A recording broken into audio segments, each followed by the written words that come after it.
महात्मा गौतम बुद्ध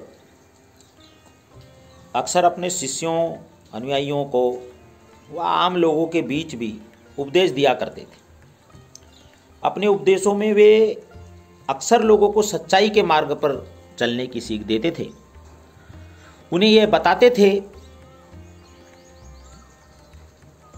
कि सुख और शांति से भरा पूरा जीवन कैसे जिया जाए। अपने उपदेशों में वे इन बिंदुओं पर अवश्य ही प्रकाश डालते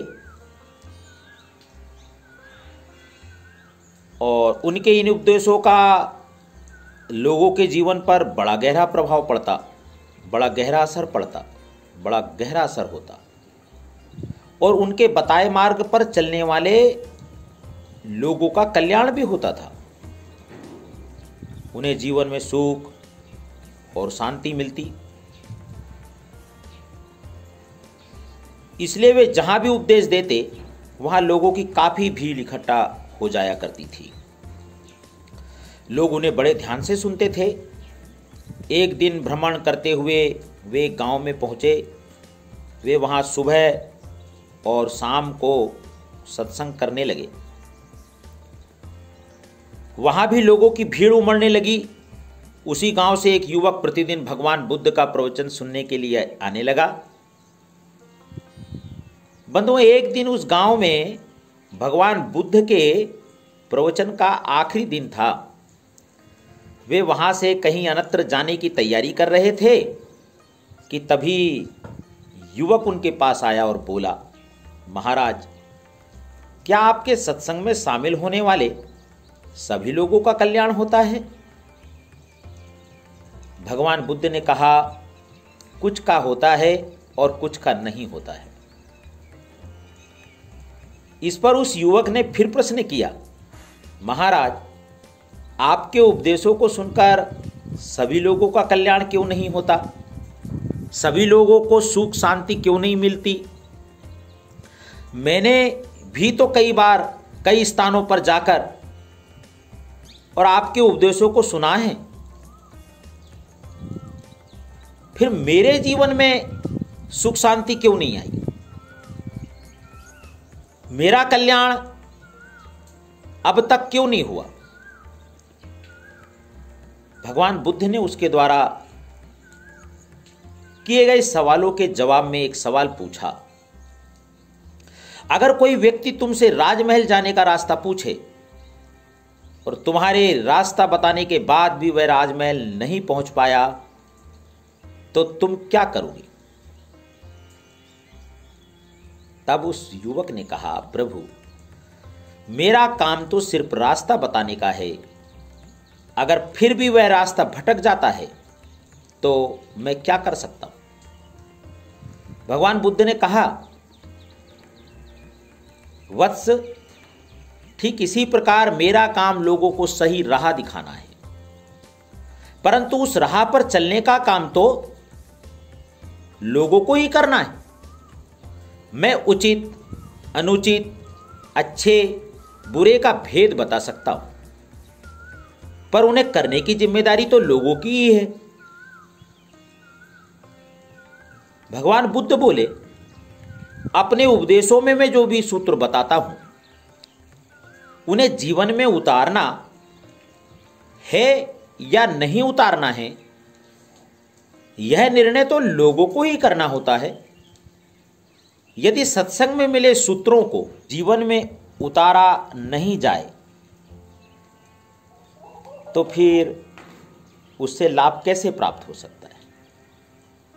पर हां, जो लोग उपदेश में, सत्संग में मिले ज्ञान को, सूत्रों को अपने जीवन में शामिल कर लेते हैं, उन सूत्रों का पालन करने लगते हैं, उनका कल्याण अवश्य ही होता है।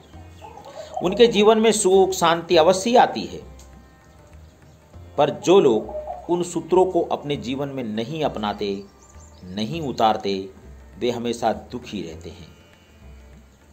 इस पर उस युवक ने कहा, प्रभु, आपके उपदेश सुनने के बाद मैं उन्हें अपने ग्रस्त जीवन में पालन करने का प्रयास तो करता हूं, पर मैं वैसा सदाचार नहीं कर पाता हूं जैसा आपके सत्संग में सुनकर जाता हूं। मैं उसे पालन करने का प्रयास तो करता हूं, पर कर नहीं पाता।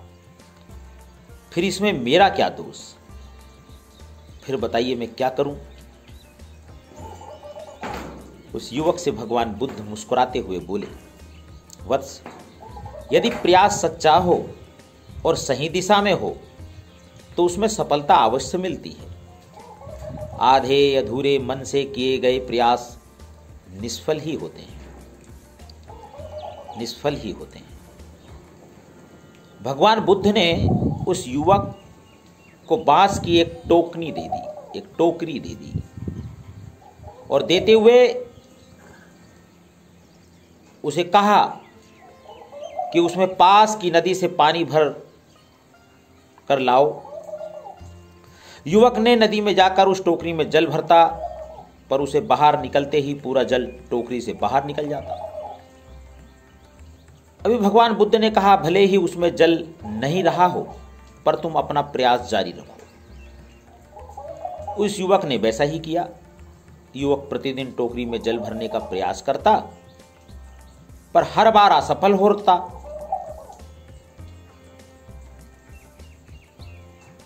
कुछ दिनों बाद भगवान बुद्ध ने उससे पूछा, इतने दिनों से टोकरी में लगातार जल डालने से क्या टोकरी में कोई फर्क नजर नहीं आया? तब उस युवक ने कहा, प्रभु, एक फर्क जरूर नजर आता है, और आया है। पहले टोकरी के साथ मिट्टी जमा होती थी, अब वह साफ दिखाई देती है, कोई गंदगी नहीं दिखाई देती है, और इस टोकरी के छेद पहले जैसे बड़े नहीं रहे, वे छेद बहुत छोटे हो गए। भगवान बुद्ध ने उसे समझाया, यदि इसी तरह उस बांस की टोकरी को पानी में निरंतर डालते रहोगे तो कुछ दिनों में ये छेद फूलकर बंद हो जाएंगे और टोकरी में पानी भर पाओगे। उस युवक ने वैसा ही किया और पाया कि अब उस टोकरी के छिद्र फूलकर पूरी तरह बंद हो गए हैं और उस टोकरी में जल भी भर आया है। उस जल भरी टोकरी को बुद्ध को दिखाते हुए उस युवक ने कहा, प्रभु, आपने सच ही कहा था। देखिए, आज सचमुच ही इस टोकरी में पूरा जल भर आया है। भगवान बुद्ध बोले, वत्स, इसी प्रकार जो निरंतर सत्संग करते हैं और सत्संग में मिले ज्ञान के सूत्रों को अपने जीवन में उतारने का सच्चा प्रयास करते हैं, लगातार प्रयास करते हैं, वे एक दिन उसमें अवश्य ही सफल होते हैं। वे अपने जीवन में उसे उतार पाते हैं और सुखी होते हैं। लगातार सत्संग में शामिल होने से व्यक्ति का मन निर्मल हो जाता है, मन निर्मल होने लगता है। इस टोकरी के छिद्रों की तरह उसके अवगुणों के छिद्र भरने लगते हैं और उसमें गुणों का जल भरने लगता है, जिससे उसका जीवन सुख और शांति से भर जाता है।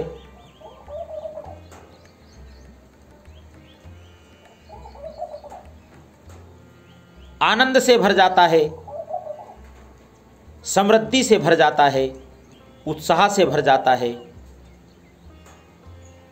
सभी प्रकार के सुखों का वह आनंद ले पाता है, आनंद ले पाता है, आनंद ले पाता है। जय श्री राम।